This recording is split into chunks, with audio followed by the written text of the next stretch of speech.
Hello Capricorn friends, I'm Annie Botticelli and welcome to my Capricorn February 2024 Astrology Horoscope Forecast. Calling the theme of this month, Behold the Cosmic Gold. We've got some unique and rare planetary alignments to talk about and all kinds of other things. So let's get right to it.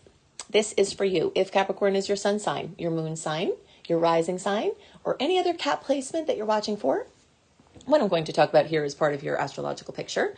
I have many Capricorn placements with you, so when I'm reading for you, I'm also reading for myself, and I'm very excited about what I see.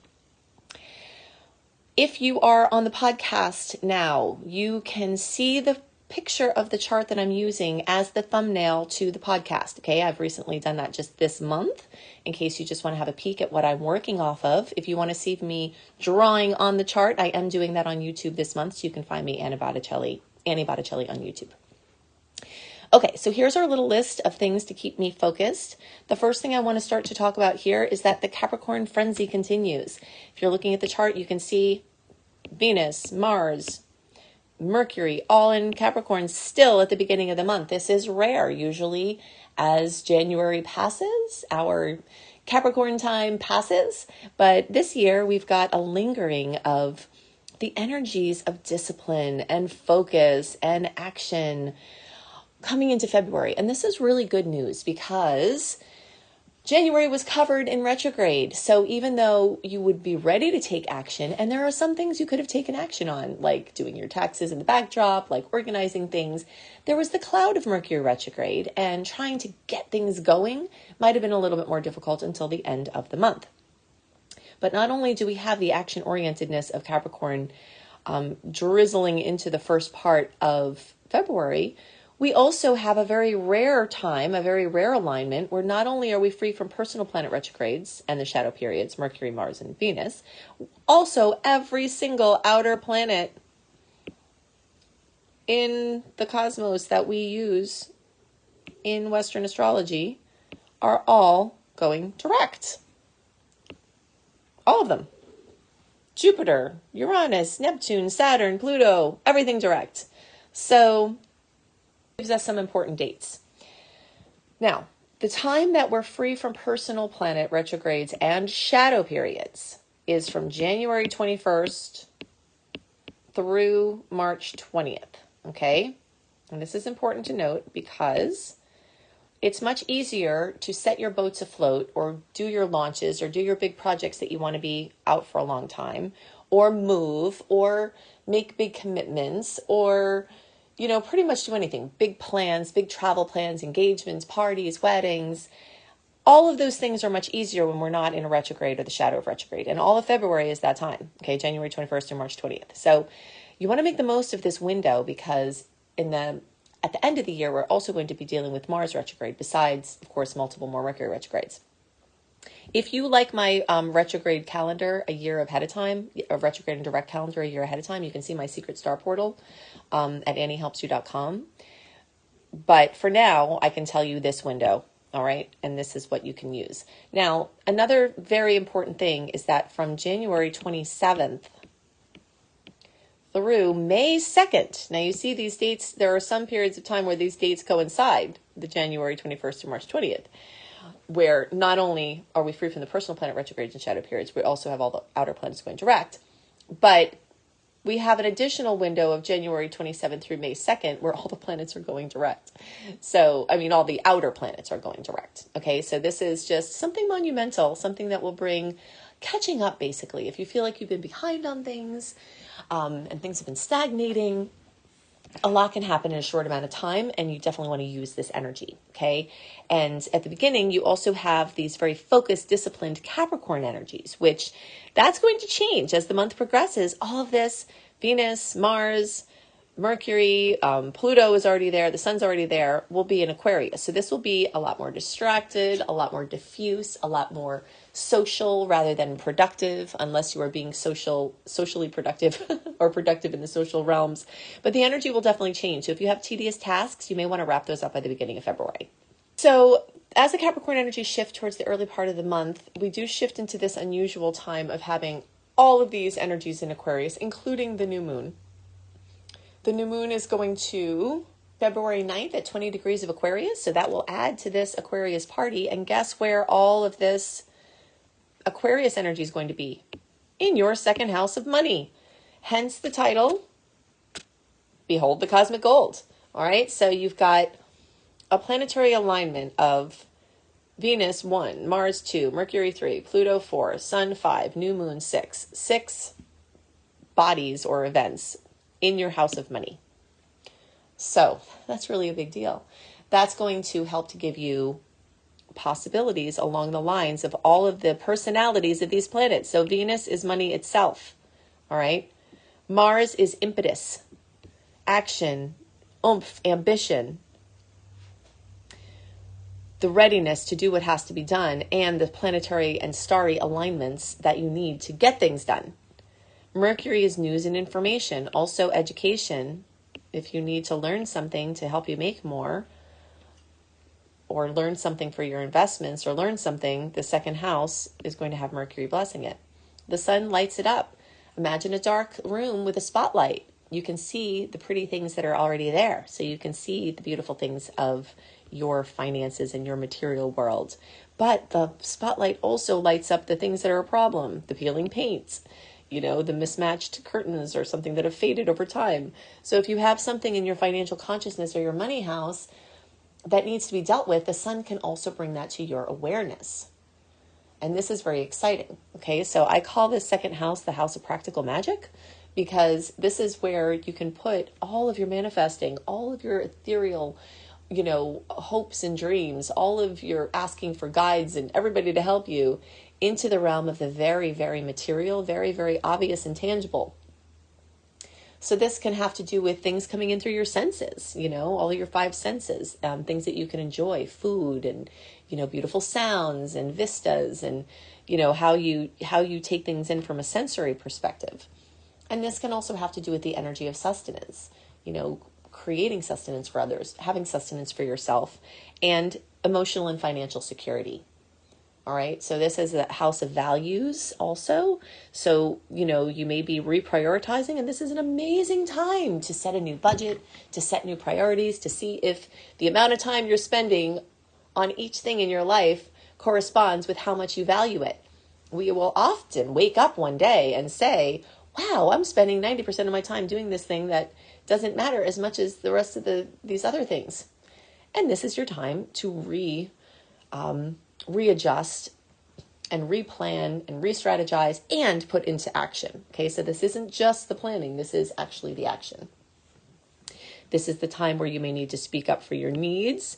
This is the time where you may need to ask for help. This may just bring you more income. This may bring you more confidence in your capacity to earn. This may bring you the education that it will take you to earn more. But all of it is really cosmic gold. And the more you utilize the opportunities, the more you can take advantage of them.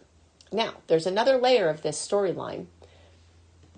And this has to do with the signs. Okay, so we've been talking about the house that's being accentuated by the movement of all these planets.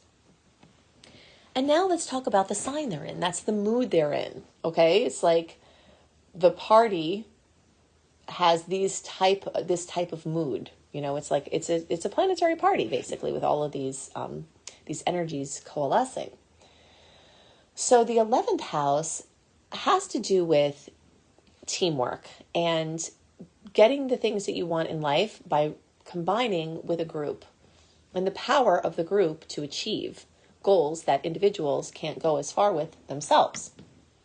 All right, this is also the power of technology. This is the power of seeing yourself as a member of a community and getting help from friends. Okay, so Aquarius energy has to do with friends and social contacts and networking.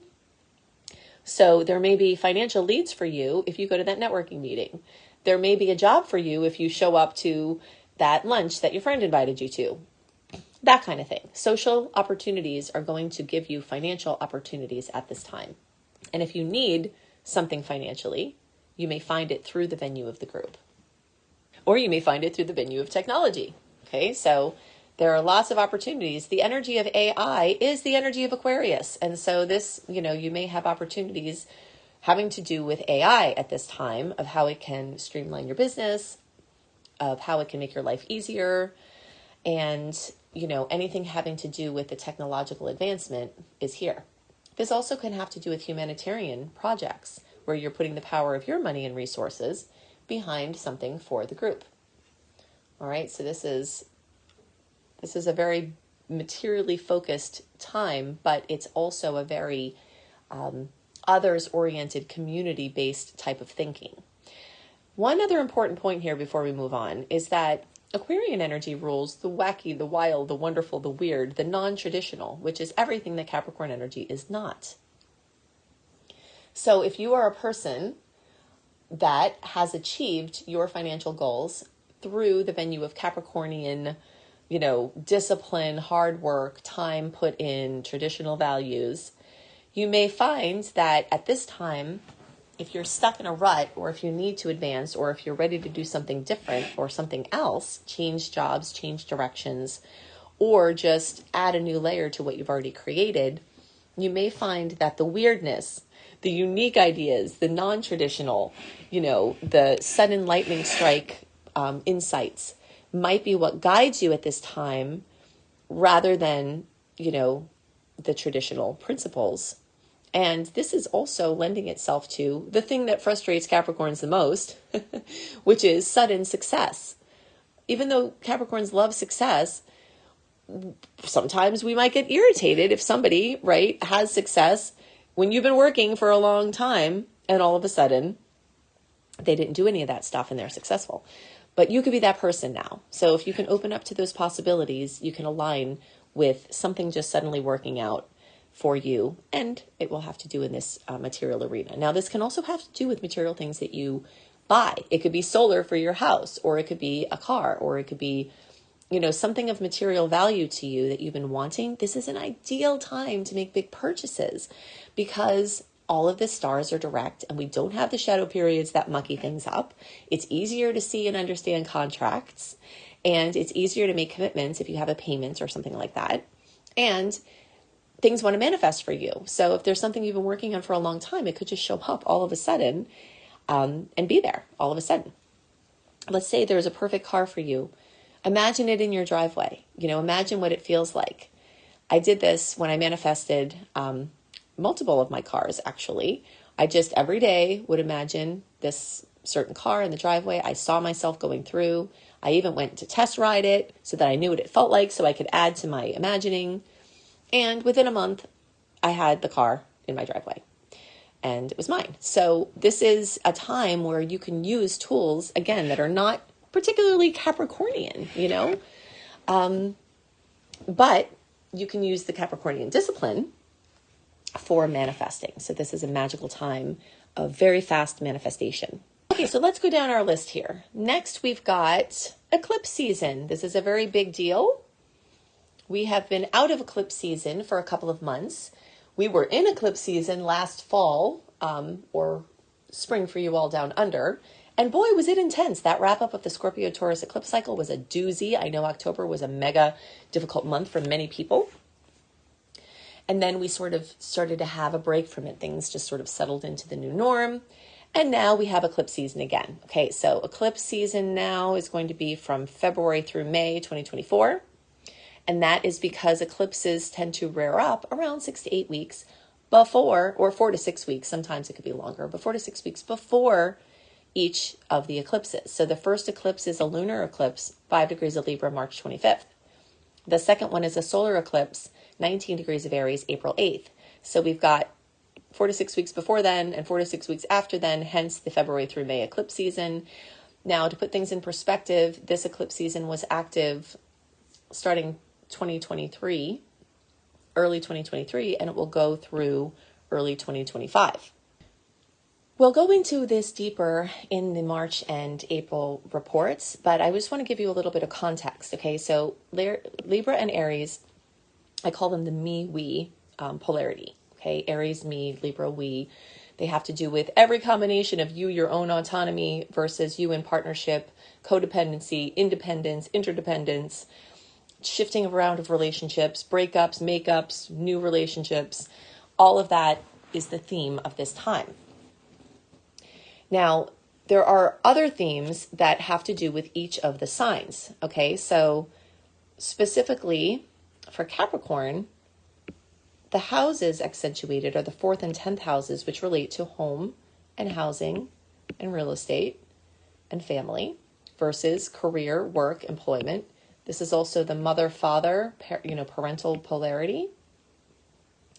And so changes in those arenas since, basically from 2023 through 2025, you'll be seeing this continuation. This started last spring or fall for you down under. This goes until 2025 spring or fall for you all down under. And, so that's what's going on. Now, to reflect back to other times in your life when these happened before, 2013 to 2015, okay, 2004 to 2006. And if you're older than that, 1995 to 1997. I know that's when I moved out of the house, left my parents and moved out and graduated from college and all of that kind of stuff. And I can see myself for those things, they all involved moves. So you might be moving house, moving relationship, moving location, as I said, this has to do with the home and family and housing sector. So the fact when I look back to those 3 times and I made big moves physically into different houses, you may find that you have or may do that at this time. And also big job things, big first jobs for people coming out of college, big next jobs, big career moves. All of that could be what's in store. And this is going to just be opening this up. So if you imagine a pot boiling, all right, the reason why we have to talk about this in February instead of just March and April is because the fire gets turned on around February. All of these changes can happen and are kind of in process undercover or, in a more, less dramatic way. But once eclipse season starts, the pot goes on. So February, you may start, the water's rumbling around a little bit. In March and April, the water's bubbling over, and all this steam's coming off. And then in May, it's like the heat comes off of it and it starts to settle down. So that's will be what this cycle is, and you will see these big changes happening then. Okay, so I'm going to give you some dates now. If you like dates that are of importance, you will definitely want to go to anniehelpsyou.com, sign up for my free email VIP community and also if you love astrology education, I have so much free education through there. Through all my newsletters, we'll put you in touch with how to use the starry possibilities and different ways to understand the signs. And also you'll get my monthly write-up, which has the sweet and salty dates, which by the way, we have double the sweet aspects this month. So that's pretty exciting. And you'll also get other important aspects and how I think they can affect you.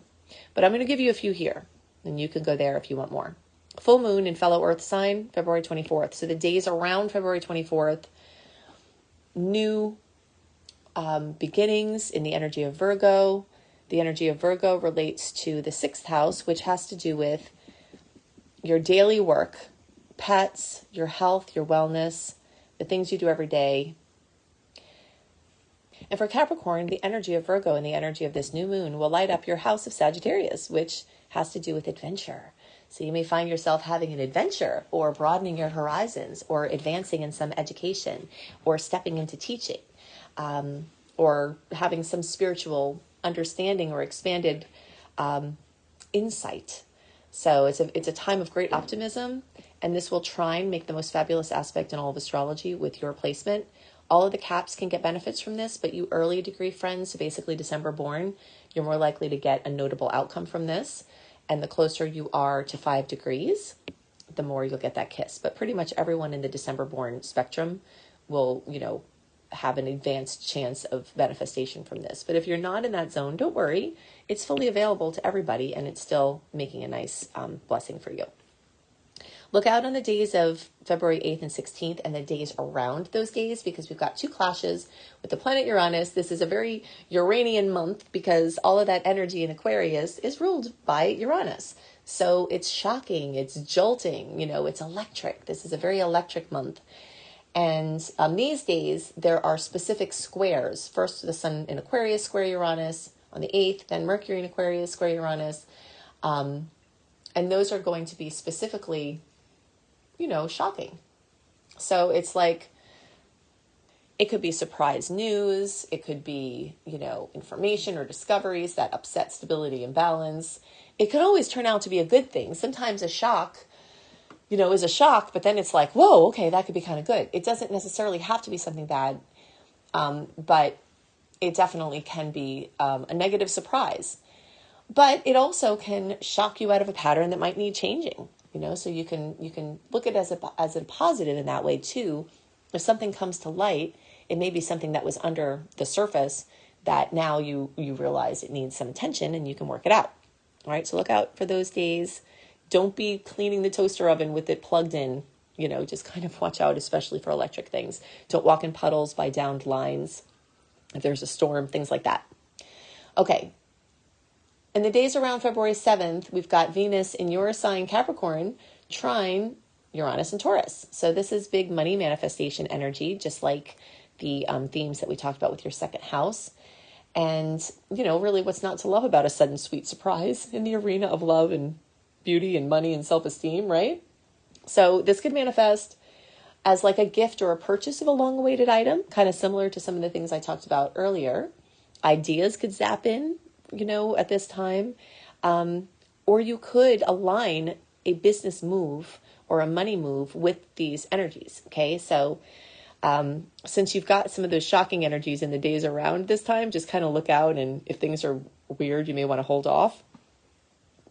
But in the time around this time, it could be a good time to solidify something that you've been working on for a while. If you love how I teach and you want to learn more, you can see more free ways to learn astrology with me at anniehelpsyou.com. Signing up for my free VIP community is a very good way to learn astrology, if that is what you're interested in, because I send out newsletters that are chock full of information that you can use to expand your astrological knowledge and usage. If you want to go deeper, I've got an Astrology Basics course that teaches you the basics of how to read charts in 6 steps. And then I have my very comprehensive astrology certification program, which is basically my Becoming a Professional Astrologer Mastery certification course. And if you think I go into a lot of details in this free venue, then you should see what I put out there. I've got over 100 modules and growing of a very comprehensive system that can bring you from zero up until reading professional charts. And if you already know something about astrology, it can help you tie everything together and give you the confidence that you need to ask for money for your craft. So you can see it there at anniehelpsyou.com. I hope you have a wonderful month, and I'll see you next month. Bye.